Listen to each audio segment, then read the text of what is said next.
Python is one of the most popular and fastest growing programming languages in the world. It's powering the web, data analysis, and even machine learning. Whether you're building websites, analyzing data, or diving into machine learning, Python is the language to learn. Python developers are in high demand, and the jobs are lucrative. Ready to start your Python journey? In this module, you'll learn the basics of Python programming and build a simple app.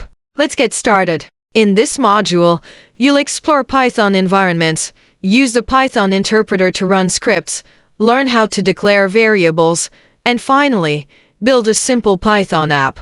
First, choose your environment. Python can run in various settings like idle, versus code, or Jupyter Notebook. Pick the one that works best for you. Next, you'll use the Python interpreter to execute statements and scripts. For example, print hello Python. Run this command and Python will print hello Python to the screen. Now, learn how to declare variables in Python.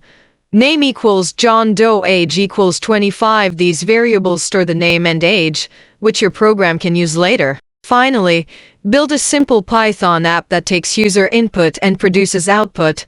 Name equals input, enter your name. Printf hello name. This app asks for the user's name and then greets them with it. Congratulations! You've completed the module. Keep practicing, and soon you'll be on your way to becoming a Python expert. Happy coding!